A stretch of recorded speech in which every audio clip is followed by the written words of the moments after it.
गिबियावनो आं गासै ससियेल मिडिया नायगिरि बिथां रायजो राजा आइ आफा बिदा फंबाय बिब' बिनानाव साफ्रोमनिसिमबो आं NLFB आफादनि जानानै अननाय खुलुमनाय सिबिनायखौ बावहरग्रोनाय जाबाय। नैबे जोंनि NLFB आफादनि भाइस प्रेसिडेन्ट बि बक' बिथाङा जे जोंनि आफादनिफ्राय एरख'जाबाय डिसचार्ज होजाबाय, बेनि बेलायाव आं माखासे रायजो राजाफोरनो मोनथिहोहरनो सानदों।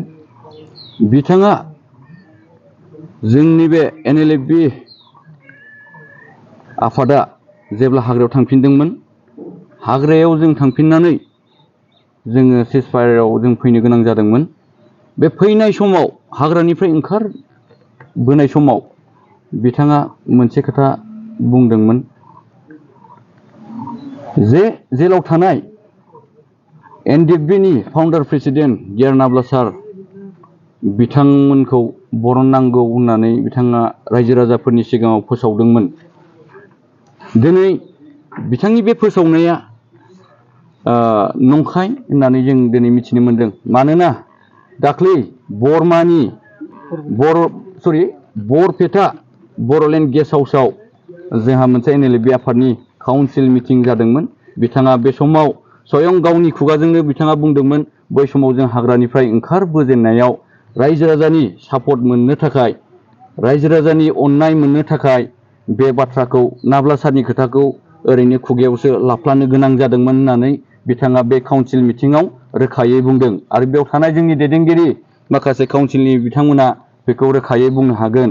मानोना बे नाब्ला सारखौ बख'नांगौ होननानै बुंनाय रावा जों ओरैनोसो बुंदोंमोन, जोंनि थांखिया बे नङा होननानै बिथाङा रोखायै बे काउन्सिल मिटिङाव बुंनाय जादों। बेखौनो आं रायजो राजा साफ्रोम नायगिरि बिथांमोननिसिम फोसावहरनाय जाबाय। दा बिथांखौ जिहेतु बख'नाङा, दा जोंनि कनस्टिटिउसन जिथु जोंनि संबिधान, जोंनि आफादनि जिथु माबायाव बेखौ बख'नाङा होननानै जोंहा लिरनाय गैया।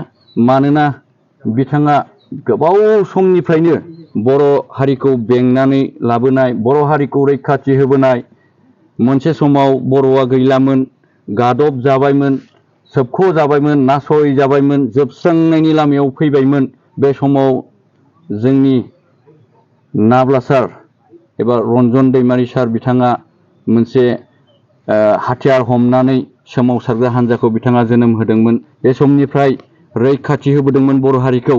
दिनै बिथांबायदिखौ बिथाङा जेबो बिथांनि सायाव गोथौयै सिन्था खालामालाबानो दिनै बिथाङा गावनि सार्थनि लाबा लाबनि थाखाय बे बाथ्राखौ बुंबोदोंमोन।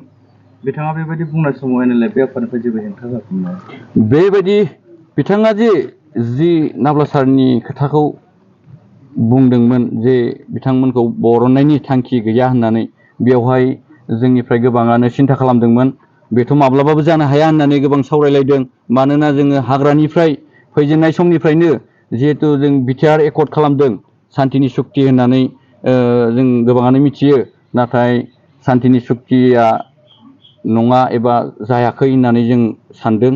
मानोना सासे सिगनेटरि सुक्तिकारि रन्जन दैमारि सार बिथाङा गनांगौमोन। जिहेतु सुक्ति खालामखांबाय, सुक्ति खालामखांनानैबो बिथाङा जेलाव थाफिननो गोनां जादों। जों बेखौ गोबाङैनो दुखु मोनदों। आरो बेजों लोगोसे गोबां दैदेनगिरि आरो जोंनि मावथि लोगोफोर दिनैसिमबो जेलाव दङ। जों बिनि सायाव गोथौयै सावरायदों। बिथांमोनखौ उदां अख्राङाव लाबोनो हायाब्ला जों माब्लाबाबो जोङो जिरायनानै थानाय जानाय नङा होननानै काउन्सिलाव जोङो सावरायलायदों। बिथिं जोंहा माखासे मावनो गोनां सिमा बारायनायनि खोथा, बे बाथ्राखौबो जोङो सावरायदों। मुंख्लं न'खरफोर बिथांमोना दिनैसिम अनसुंथाइ मोनगोन होननानै आसा खालामनानै दं। दिनैसिम बेखौबो सरकारा मावफुंनानै होआखै। दिनै बैफोर समयसायैनो दं, समाधान जानायखौ जों नुनो मोनाखै। बिनि थाखाय जों NLFB आफादनि काउन्सिलनि दैदेनगिरि बिथांमोनजों गासैबो जमायै जों सावरायलायनानै जों गोरायै गोख्रोंसिन आरो मावलांगोन होननानै जोङो मोनसे थांखि लानाय जादों।